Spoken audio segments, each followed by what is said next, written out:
Assalamualaikum dan salam sejahtera kepada sahabat-sahabat Rajak Tospa. Okey, bertemu kita lagi dalam channel ni. Okey, so hari ni video lain daripada yang lain. Okey, pasal sebelum ni biasa kita buat video outdoor kan. Sekarang kita buat video indoor pula. Saatnya kita akan buat konten pasal kereta Skyline ataupun Evo ataupun yang lain-lain lah.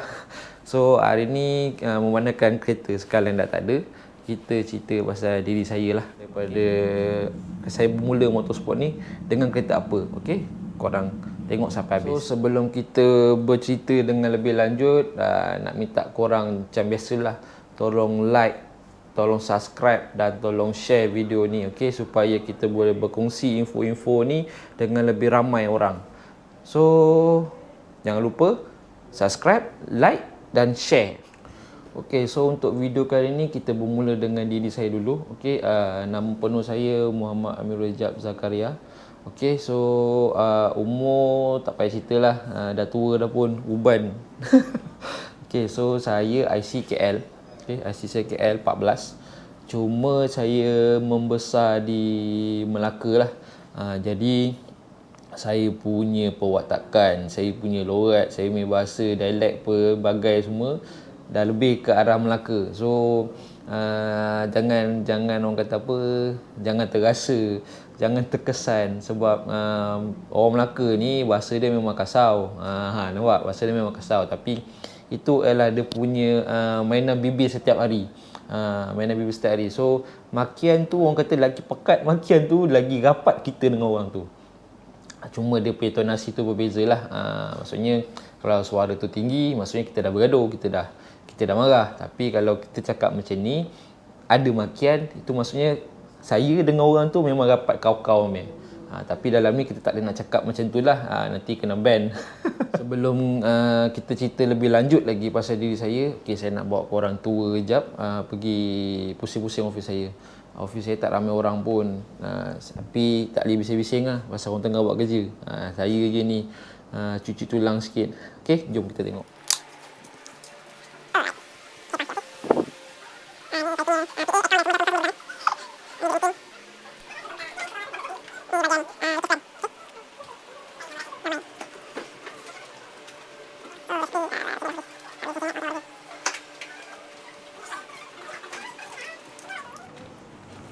Okay, so apa yang saya buat ni, apa yang korang nampak, banyak paper kan, banyak kertas, apa benda semua. Saya seorang perunding telekomunikasi. Okay. So itulah saya punya environment office. Tak adalah besar mana pun office saya, biasa je. Saya punya staff pun tak ramai pun, tapi bolehlah cukup-cukup makan kan.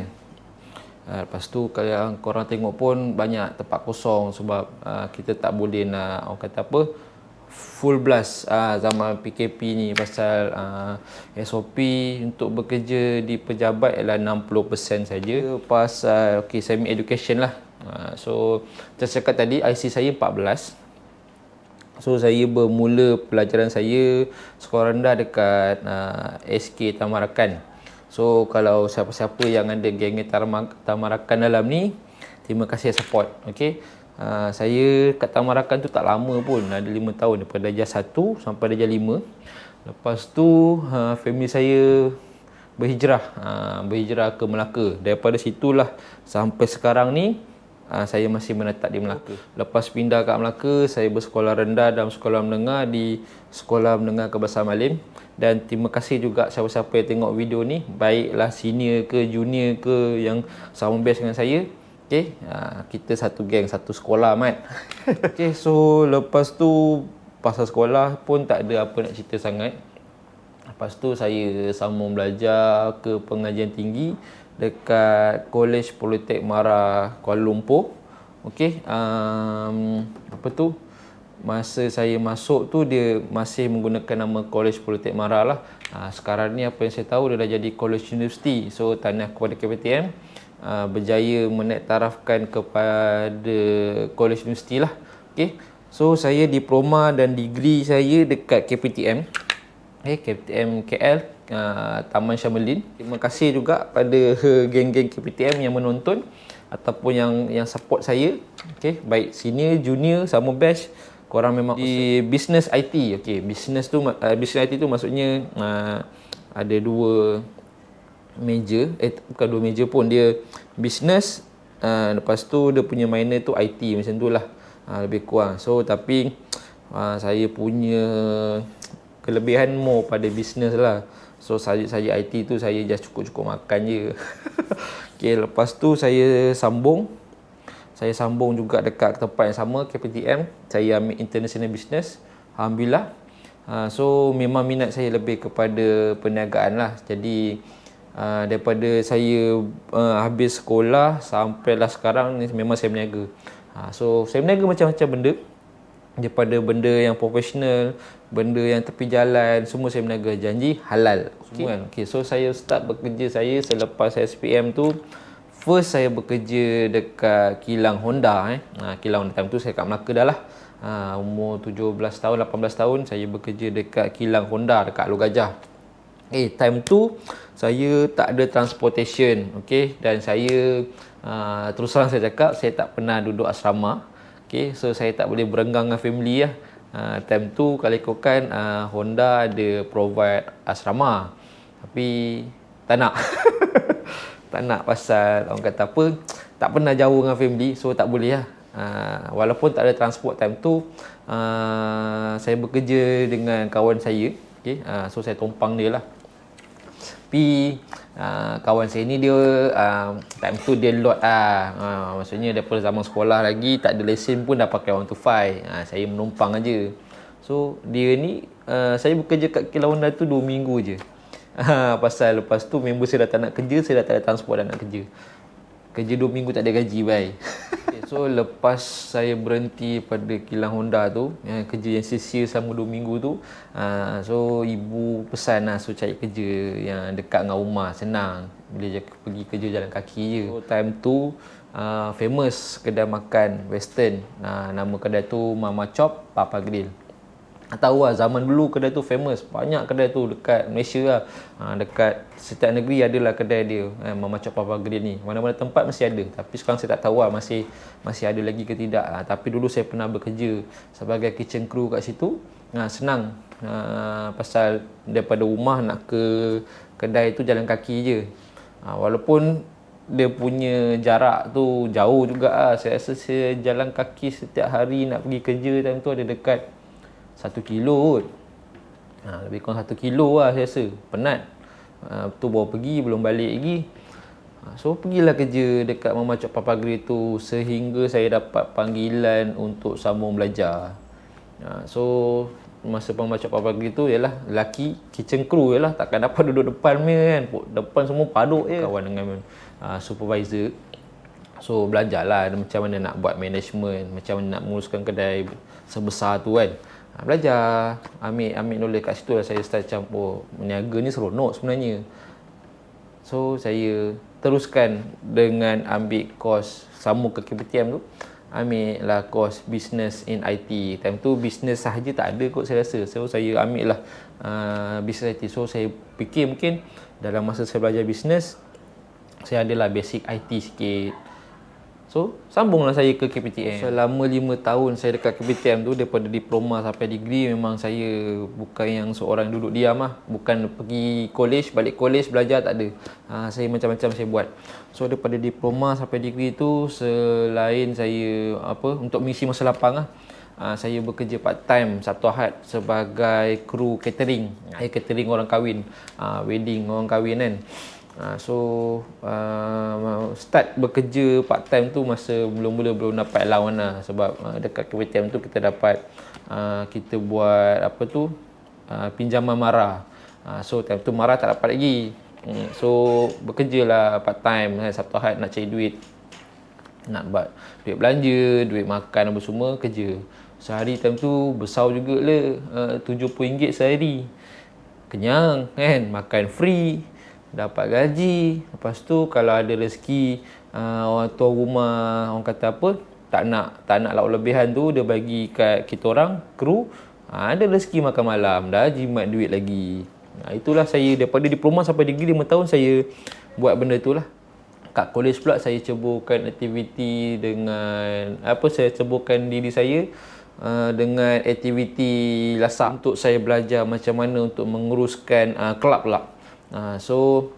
Just nak bercerita lah, tak adalah nak show off pun, tapi diploma saya masuk kira-kira saya bertanding untuk Majlis Perwakilan Belajar, short form kepada MPP.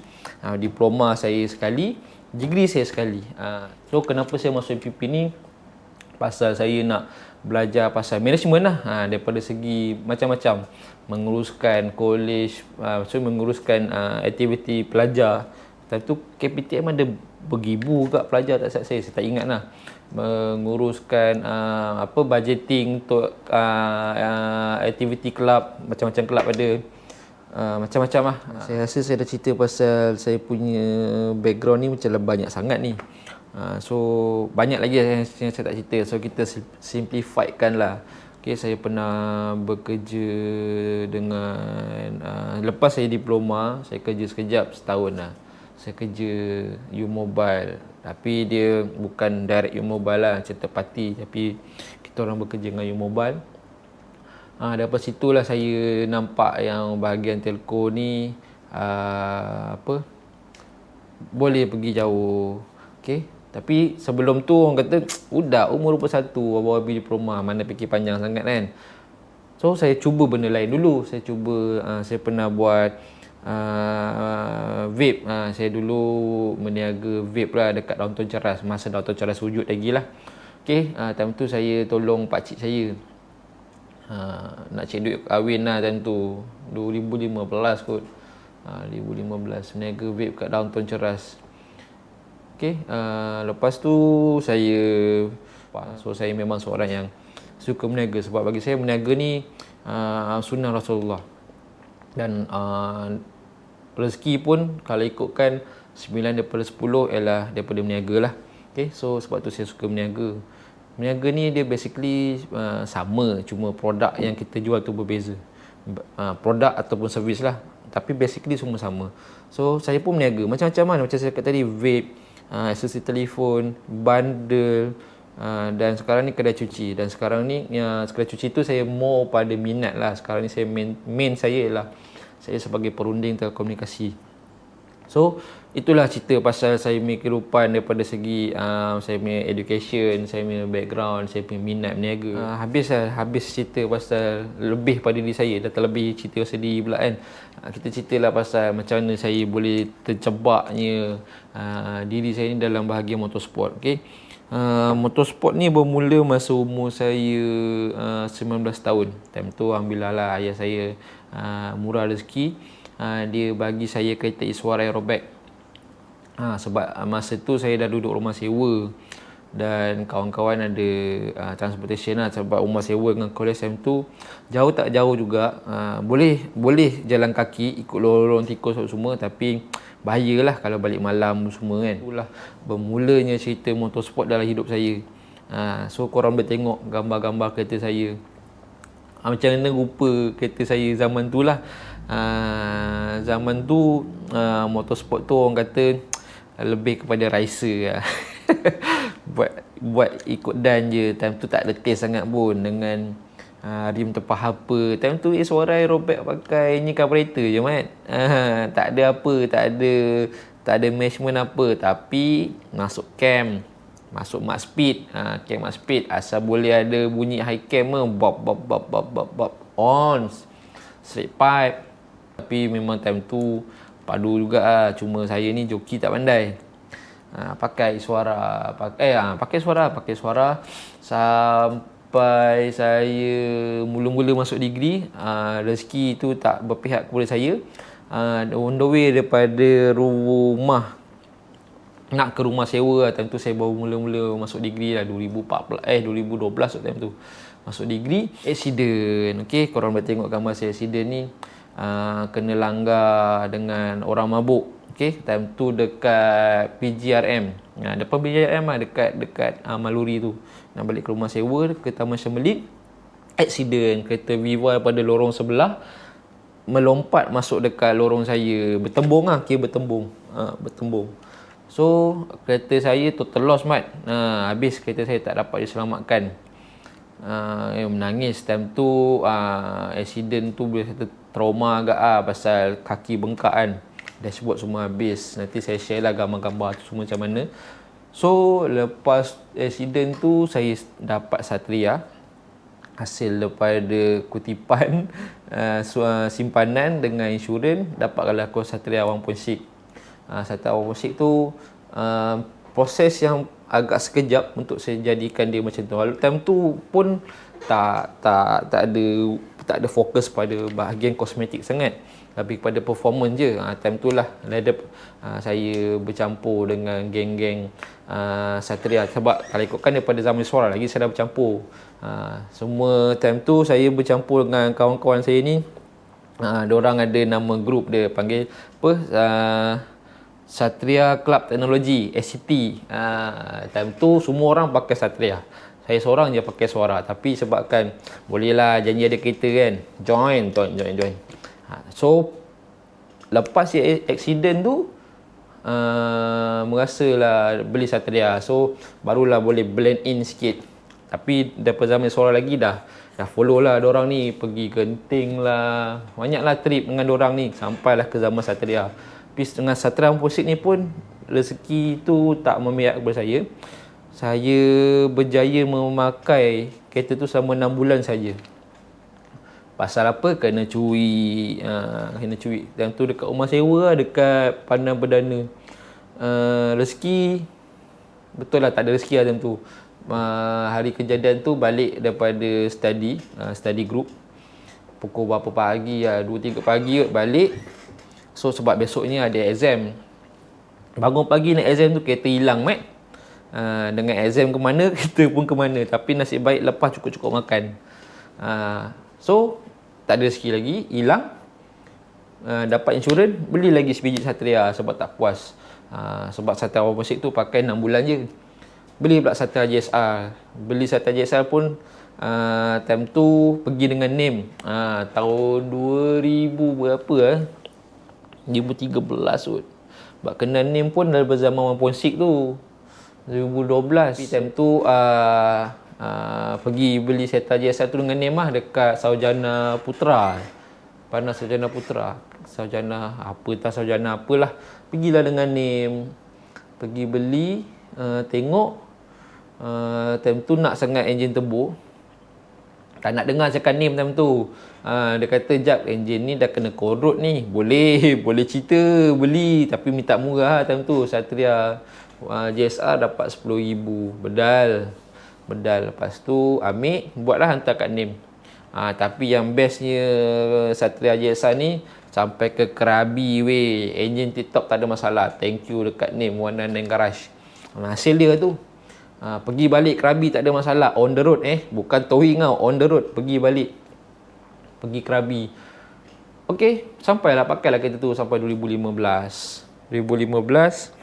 Masuk ke 2016, alhamdulillah duit simpanan cukup, kahwin.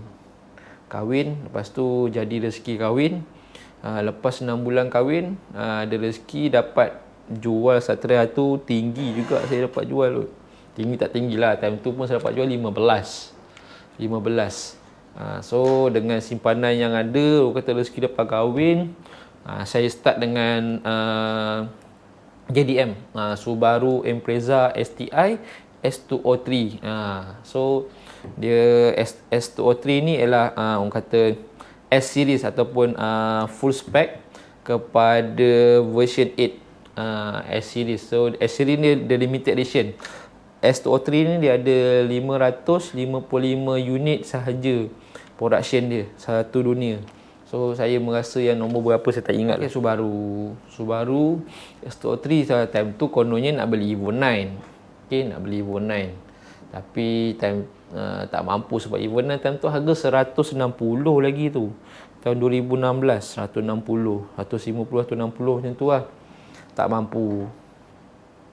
Jadi belilah S203. Sebab S203 tu saya dapat 110. Belilah pakai 2 tahun, tukar kepada 35. Daripada situlah saya nak cerita ni. Pakai 35 ni sebenarnya tak ada plan pun. Sebab 2017 tu saya dapat offer ada R34 nak jual, time tu baru 200,000. 200,000 time tu pun dah kira mahal lah, padahal time tu harga baru 100 lebih. Tapi nak kan, okey, saya plan nak jual SO3 tu, top up cash yang saya ada nak beli. Tapi rezeki, orang kata rezeki tu tak ada, walaupun kita dah macam rezeki tak ada. Kereta tu dah jual, sampai sudah saya punya SO3 tu tak boleh, tak terjual lah. Tak terjual. So end up nakkan batch GTR tu, saya trade in S203 tu dekat Yuska, buat keluar 35. Jadi dapatlah merasa best GTR tu kan, emblem GTR tu. Pakai 35. 35 memang bagi saya best, sedap, complete. Dia handsome, dia comfort, dia laju dan reliable, murah. Dia antara supercar yang murah kat dunia ni lah. Okey, pakai sedap. Tapi sebabkan hati tu kat 34 kan, itulah masa zaman sampai sekarang pun 34 ni sebenarnya kalau GTR lah, dia punya pilihan tak banyak. Okey, pilihan tak banyak. So korang tak boleh nak memilih sangat. Korang nak condition macam ni, harga macam ni, tak boleh. Sebab setiap kereta tu condition dengan harga dia berbeza. Tak macam kereta-kereta yang ada dekat showroom ni kan, boleh kata dia dah ada standard market price dekat situ sebab pilihan tu banyak. So tak boleh nak dia punya different harga tu pun tak banyak compare dengan 34 ni. Pakai 35 tu pun memang tak pakai, maksudnya memang tak ada heavy mode pun, sebab saya tahu saya berusaha lagi untuk check 34. So untuk 35 tu saya cuma tukar exhaust system, downpipe, open port dengan management. Itu je lah. Selama setahun 7 bulan tu saya pakai macam tu je. Sehinggalah saya dah tahun 2019 tu, saya jual bulan 7.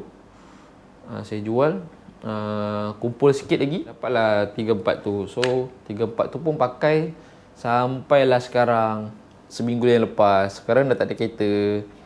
So basically itu je lah cerita pasal hidup saya, cerita pasal motorsport dalam hidup saya. Tak ada cerita benda pun. So sekarang ni zaman COVID dan PKP tipu-tipu ni, alhamdulillah lah, saya masih ada office saya ni, yang mana bahagian saya ni dalam kategori essential service. Okey, servis yang penting lah, sebab dalam bahagian telekomunikasi ni kan. Itu je lah. So terima kasih lah kalau siapa yang tengok video ni pada mula sampai habis, dengar saya membebel ni, sebab jarang saya membebel daripada mula sampai habis ni kan. Jangan berbuih mulut ni. Saya nak berkongsi sebab orang kata apa, tak ada kereta lain lagi nak tunjuk. Raptor pun mungkin kemudian kita buat. Saya just nak bercerita pasal diri saya, pengalaman saya, kereta apa. So maksudnya saya pun bukan bermula terus dengan kereta besar lah. So saya pun bermula dengan kereta yang kecil, Proton Iswara Aerobag. Janji apa yang saya nak kongsi, orang kata apa, jangan cepat mengalah. Okey, rezeki untuk kita tu semua dah tertulis, cepat atau lambat. Janji kita jangan berhenti untuk berusaha lah. Macam saya nak, orang kata apa yang saya boleh tunjukkan, saya bermula dengan langkah yang kecil. Okey, dengan kalau kita tunjuk pasal kereta lah, saya bermula dengan Proton Iswara Aerobag sehingga ke Nissan Skyline GTR 34. So daripada situ korang boleh nampak saya punya proses saya. Kena ada target. Okay, kalau korang perasan, setiap kereta yang saya tukar ni average dia dalam 2 tahun. So target lah maksudnya kat situ. Bila korang boleh letak target, korang akan berusaha untuk achieve. Okay, so maksudnya korang mencabar diri korang untuk capai apa yang korang target. Dan dalam masa yang sama, push korang untuk kerja yang lebih lah. Sebab korang kat situ korang boleh decide ataupun korang boleh nampak target yang korang letak ni dengan apa yang korang ada tu dah synchronize ke tidak, korang duduk dalam laluan betul ataupun tidak. So macam sekarang ni, bila saya jual kereta ni, jual Skyline ni, sebenarnya dia orang kata apa, adalah plan untuk kereta lain, dan dalam masa sama saya rolling dulu untuk selamatkan apa yang penting lah. Macam sekarang alhamdulillah, tak sangka dalam masa yang singkat semuanya dah boleh back to normal, dan masa untuk hunting kereta barulah. Okay, so itu saja. Biasa sebelum kita akhiri video ni, minta jasa baik korang untuk subscribe Rejak Tospa, like video ni, dan share, komen banyak-banyak. Okay, tanda sokongan korang dekat saya lah. So mungkin lepas ni kita buat video Raptor pula. Okay, saja je. Sebenarnya video pasal diri saya ni saya nak cerita, saya nak buat dah lama, cuma tak kesampaian pasal sibuk buat cerita pasal Skyline pula kan. So memandangkan sekarang ni masa yang tepat, genap seminggu kereta dah dijual, tak ada konten, tak ada kereta, kita cerita pasal diri saya lah. Okay, sehingga kita bertemu lagi di video akan datang. Assalamualaikum dan salam sejahtera.